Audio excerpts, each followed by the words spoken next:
네, 안녕하세요. 이번 시간에는 본체, 즉 하우징에 대해서 그려보도록 하겠습니다. 이 하우징이 사실 뭐 그릴 것이 조금 많은데요. 하우징 안쪽에 베어링이라든가 뭐 축이라든가 여러 가지 것들을 내포하고 있고요. 뭐 이 도면에서는 오일실도 오른쪽에 있습니다.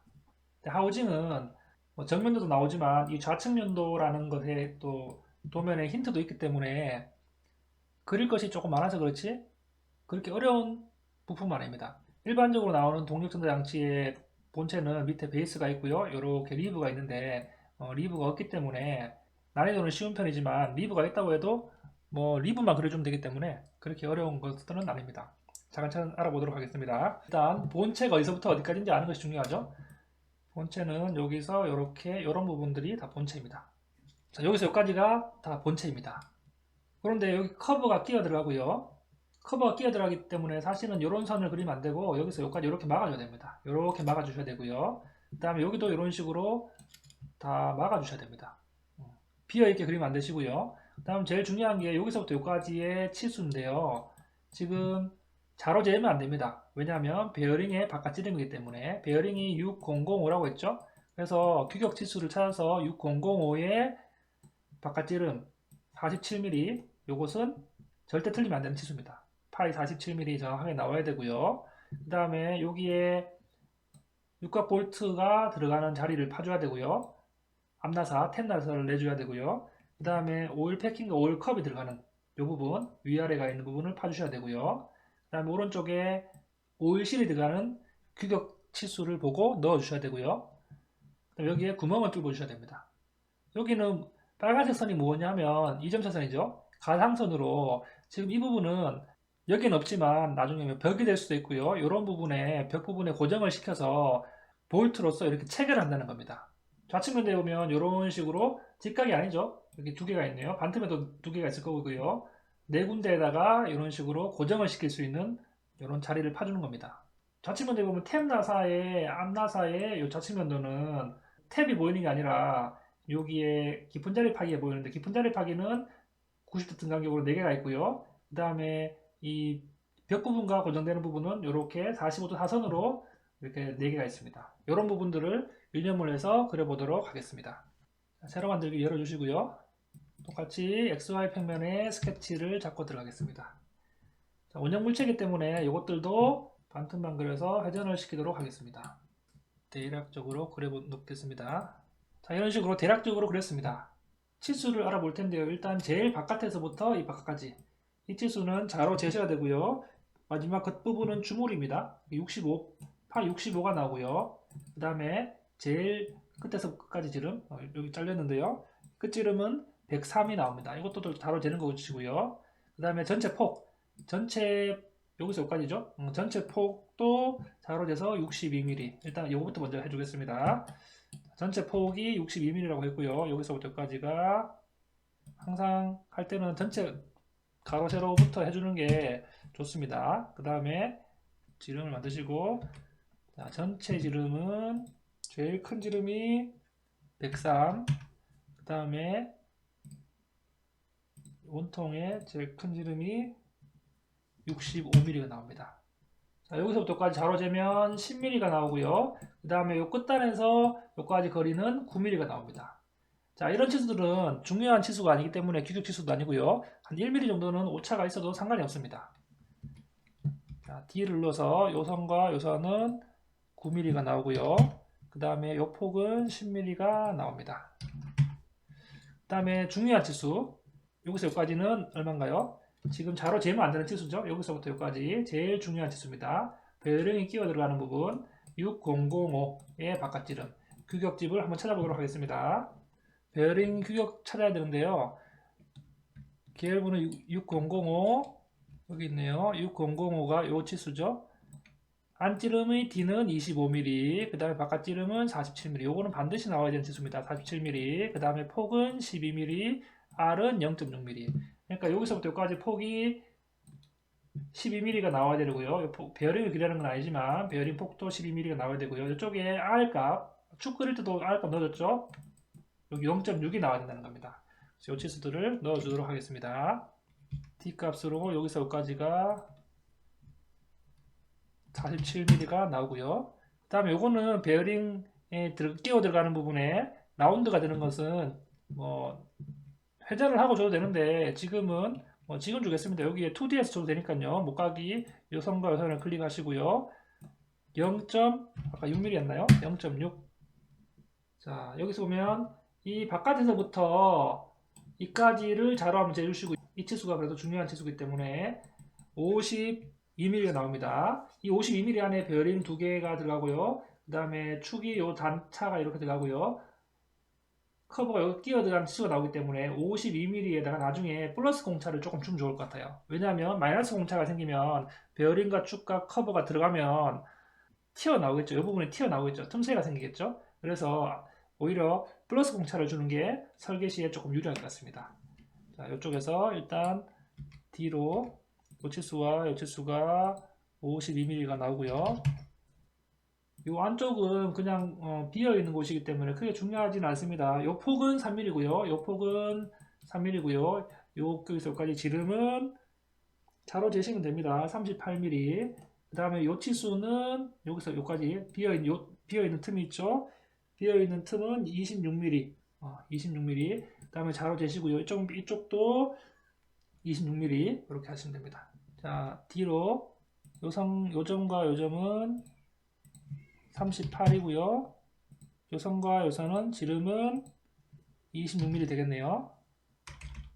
26mm고요. 그 다음에 요 폭은 3mm입니다. 제가 이 치수는 왜 안 지었냐면 이 치수는 여기에서 치수 기입을 해주는 것보다 이쪽 부분이 지금 요 부분이죠. 요 부분이 오일실입니다. 자, 오일실인데 오일실의 규격 보는 법은 우리 방금 전 시간인 커버에서 다 했기 때문에 규격 보는 법은 이 커버 모델링 하기 강좌에서 확인을 하시면 되겠습니다. 저희는 저 안지름, 베어링이 들어가는 지름의 25mm죠. 25mm를 기준으로 잡아서요. 바깥지름도 재줍니다. 38mm가 나왔죠. 그래서 폭도 재주시고요. 폭이 5mm 나왔습니다. 규격 치수를 찾아서 기준 치수 25mm에 바깥지름 38, B값 5mm를 찾으면 B 다시 값과 R 값과 L 값을 계산하실 수가 있습니다. 그래서 그 찾은 값들을 조금 더 상세한 규격집을 열었는데요. 이 호칭지름 25mm를 찾으면 라지 D 값이 38mm고 폭이 5mm였죠. 그러면 라지 D 값이 38mm 하고요. 각도 30도 해주시고요. L 값은 지금 0.1B니까 폭 5mm에다 곱하면 0.5고요. R 값도 0.5mm 해주시고요. 오일실은 B 값인데 우리가 오일실 들어가는 자리는 B' 값이었잖아요. 그죠? B' 값이니까 B' 값은 5.2mm가 나옵니다. 보통 B 값에다가 뭐 작은 5mm짜리 폭은 0.2를 더해주시고요. 8mm짜리 폭은 보통 0.3 정도를 더해주시면 됩니다. 그래서 이 값들을 다 넣어주시면 됩니다. 이 값들은 2D 치수기입 할 때도 그대로 활용을 해주시면 되고요. 자, 이 값들을 여기에서 먼저 해보도록 하겠습니다. 이 폭값이 5.3mm고요. 라지 D값이 38mm였죠. 목깎이로 요게 0.5mm였죠. 요 값과 요 값이 0.5mm, 0.5mm. 그 다음에 못따기가 있었는데요. 요게 선을 하나 그려줍니다. 치수가 30도. 30도고 L 값이 0.1B니까 B 값이 5였죠? 0.5mm. 자, 이렇게 해줍니다. 그러면은 여기 오일실이 들어갈 이렇게 X 표시에 오일실이 있죠? 오일실이 들어갈 자리를 다 파준 겁니다. 이 치수 하나 안 넣네요. 이 치수는 여기서부터 여기까지는 자로 재줍니다. 자로 재주시고 치수가 69mm가 나왔네요. 69mm. 조금 복잡해 보이는데 이런 식으로 해서 자, 회전을 하면 됩니다. R로 회전을 하는데요. 요 값과 여기 보면은 요 값들을 해서 회전축을 잡고 확인을 누르시면 됩니다. 자, 그럼 다 됐죠? 그 다음에 탭 구멍과 이렇게 볼트가 들어갈 자리를 넣어주도록 하겠습니다. 일단 좌측면도를 조금 봐야 되는데요. 자, 요거부터 하겠습니다. 일단 요 중심과 중심, 요게 피치 원지름이죠. 제일 중요한데요. 요 원지름입니다. 요 원지름은 자로 재 보시면은 54mm 나옵니다. 54mm. 54mm가 나오고 여기서부터까지는 아까 전에 커버할 때도 마찬가지 M4mm가 나왔죠. 그다음 깊이는 자로 재 보시면 이게 한 8mm 좀 나오실 겁니다. 탭 깊이가 8mm입니다. 그러면은 이쪽이죠. 요 클릭하셔서 S 들어갑니다. 마찬가지로 점을 임의에다가 하나 잡습니다. 그래서 D 치수로 이 원점과 요점까지를 구속을 시켜줄 건데요. 54mm 때문에 27mm 맞죠? 높이는 27mm고요. 요 가로 길이는 0mm로서 구속을 시켜줍니다. 그래서 H, 홀을 눌러주는데요. 이번에는 카운터보어가 아닌 첫 번째 드릴 구멍을 눌러주시고요. 그 다음에 종료를 전체 관통이 아니라 거리를 눌러주시는데 거리는 8mm, 그 다음에 폭은 3mm 이렇게 해서 확인을 눌러주십니다. 그 다음에 안쪽에 스레드가 있기 때문에 스레드를 눌러서 안쪽을 눌러주십니다. 자, 안쪽을 면을 클릭을 해주시고요. 스레드가 들어간 걸 확인하시면 확인을 눌러주십니다. 저기 안쪽에 스레드가 들어갔죠? 구멍을 뚫은 것과 스레드를 원형 배열로 해주실 건데요. 등 간격으로 4개 이렇게 4개를 원형을 눌러주시고요. 여기 있습니다. 눌러주시고 피처를 잡아주시는데요. 구멍만 잡아주시는 게 아니라 여기에 스레드까지 같이 여기에 두 개를 다 잡아주셔야 됩니다. 스레드를 빼놓고 돌리시면 또 돌려주셔야 되기 때문에 구멍과 스레드를 잡아주셔서 회전축은 뭐 돌아가는 아무런 축이나 잡아도 됩니다. 그 다음에 배치는 4개 해주시고요. 확인을 눌러주십니다. 자, 이거 뚫었고요. 이쪽 구멍을 뚫어 보겠습니다. 이쪽 구멍을 뚫을 건데요. 이거는 지금 이렇게 직각이 여기 있는 게 아니라 45도 각도에 있거든요. 그래서 똑같이 이쪽 면을 클릭을 하시고 스케치를 잡고 들어갑니다. 자, 간단하게 그리겠습니다. 지금 여기 구멍에 이렇게 4군데가 뚫려 있는데요. 그냥 84mm 지름을 잰 것 원을 하나 그려주겠습니다. 이 중심점에서 원을 하나 그려주는데요. 지름이 84mm입니다. 그 다음에 선을 이렇게 2개를 그어줄 건데요. 가로로 하나 그어주시고요. 그 다음에 대각선으로 하나 그어주십니다. 그래서 이 각도가 지금 비스듬하게 있기 때문에 45도 이렇게 해주십니다. 그러면 여기 고차점이 생기죠? 이 고차점에다가 우리가 점을 하나 찍습니다. 그러면 그 점이 기준점이 될 겁니다. 여기 가는 기준점을 여기 하나 찍습니다. 그러면 요 점을 기준으로 홀을 뚫겠습니다. 홀을 뚫는데 지금 여기에 자로 재시면 됩니다. 지금 요 폭은 좁기 때문에 이 자로 재면 1mm시고요. 이 큰 지름은 15mm 자로 재시면 됩니다. 요 안쪽 지름은 9mm. 그래서 요 자로 잰 값에 볼트를 박는 겁니다. 여기 홀로 뚫었을 때 세 번째 이 폭은 1mm고요. 큰 지름이 15mm. 작은 지름이 9mm 이렇게 해서 종료해서 거리를 전체 관통으로 눌러주시겠습니다. 모양을 확인하시고 누르시면 이런 식으로 나옵니다. 뚫었죠? 뚫은 거를 4군데 등 간격이니까 원형 배열로 요것을 회전축을 잡아서요. 배치를 4군데 확인을 눌러주십니다. 그러면 이렇게 4군데가 뚫렸습니다. 그 다음에 저희는 여기에 요 윗부분과 아랫부분 오일 컵과 오일 패킹이 들어가는 요 고무 부분이 오일 패킹이고요. 여기 나사가 오일 컵입니다. 요거를 이제 그려보도록 하겠습니다. 요거를 그리는 게 아니라 요것이 들어갈 요 부분에 자리를 봐주는 겁니다. 자, 일단 기준을 잡아야 되는데요. 평면을 잡아야 됩니다. 우리가 축할 때도 해봤지만 원점에서 마우스를 쭉 갖다 대면요. 이렇게 선들이 평면이 나오는데요. XY 평면을 눌러보겠습니다. 그럼 보라색으로 변했죠? 그래서 평면에 플러스를 눌러보시면 여기 여러 가지가 나오는데요. 여기에서 저희는 곡면을 접하고 평면의 평행 요거를 눌러보도록 하겠습니다. 여기서 누르셔서요. 마우스를 이렇게 갖다 대면은 평면이 생깁니다. 클릭하시면 바로 생기는데요. 요쪽 위쪽을 하나 눌러보겠습니다. 그러면 작업평면 1번이 생겼죠? 네, 이 작업평면 1번에다가 저희가 구멍을 뚫겠습니다. 클릭을 하시고요. S 스케치를 잡고 들어갑니다. 그래서 여기에서 뚫을 건데요. 지금 이 부분이 약간 튀어나왔죠? 튀어나왔습니다. 그래서 이 지름을 재보면요. 이 지름이 16mm인데 이 16mm가 이 높이만큼 여기서 높이가 2mm입니다. 여기 튀어나왔습니다. 여기서 형상 투영으로 절단 모서리 투영을 하고요. 그 다음에 뭐 그리기 쉽게 형상 투영 눌러서 이런 선들도 클릭해 줍니다. 기준을 잡을 수 있는 선들을 만들어 주기 위해서죠. 그래서 원을 그릴 건데요. 원을 이렇게 대략적으로 그립니다. 원의 지름은 16mm가 되고요.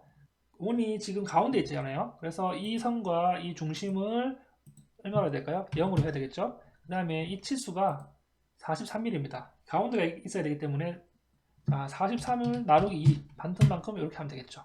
이렇게 하면 지금 어느 모양이냐면 여기를 스케치를 잡은 겁니다. 그래서 돌출로 2를 눌러서 스케치를 할 건데요. 반대편이죠. 2mm 이렇게만 하면 안 됩니다. 왜냐하면 이 부분이 약간 떠 있거든요. 이 부분이 비어 있으니까 이 부분을 채워줘야 됩니다. 비대칭을 해서 아랫부분도 이만큼에 찰 수 있도록 이렇게 만들어 줍니다. 이 부분들이 찰 수 있도록 어느 정도 만들어 주시면 됩니다. 확인을 눌러 주시면 됩니다. 그래서 작업평면을 가시성을 마우스 오른쪽으로 섞어 보겠습니다. 자, 위쪽 면을 스케치를 잡고 들어갑니다. 스케치를 잡고 들어가서요. 똑같이 점을 찍어 줍니다. H 지금 여기에 나온 치수를 그대로 기입을 하시면 되는데 자로 재는 치수입니다. 자로 재 보시면은 여기서까지가 14mm고요. 작은 치수는 M6입니다. 여기가 4mm 되겠네요. 4mm 되고 여기 또 2mm 됩니다. 그래서 이 치수들을 좀 세 번째 해주시고요. 자, 작은 치수는 6mm, 그 다음에 위에 치수는 6.6mm부터 해주겠습니다. 그 다음 제일 큰 치수가 작은 치수가 4mm고요. 제일 큰 치수가 6.6mm 이렇게 해주겠습니다. 그리고 전체 관통 말고요. 거리를 지정해서 적당한 위치까지만 구멍을 뚫을 수 있게 확인을 눌러 주시고요. 그 다음에 여기 보시면 지금 제가 지금 뚫은 게 지금 거의 비슷한데 요 선이거든요. 요 겉에 선을 하나 더 만들어 줍니다. 이 겉에 선은 폭이 뭐 2mm고요. 요 지름이 16mm입니다. 그래서 여기에서 똑같이 스케치를 잡고 들어가서요. 원으로 14mm네요. 14mm를 하시고요.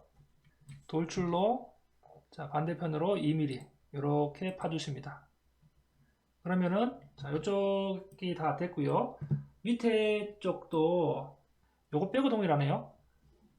안쪽에 요 원 빼고는 동일합니다. 그렇게 해서 XY축을 대칭 복사를 할 건데요. 대칭 복사해서 자, 전체와 안쪽 치수만 잡겠습니다. 겉에 거 요건 잡지 않고요. 대칭 평면은 이 가로면이기 때문에 마우스를 요렇게 커서를 갖다 대면은 요렇게 XY 표면이 있습니다. 그렇게 해서 반대편을 확인을 눌러주시면 됩니다. 자, 여기서 이렇게 튀어나온 거는 아까 전에 저희가 구멍 돌출 10번을 한 것에서 더블 클릭을 하시면 자, 이쪽 면을 조금 더 안쪽으로 넣어야 될 것 같아요. 너무 많이 파괴했네요.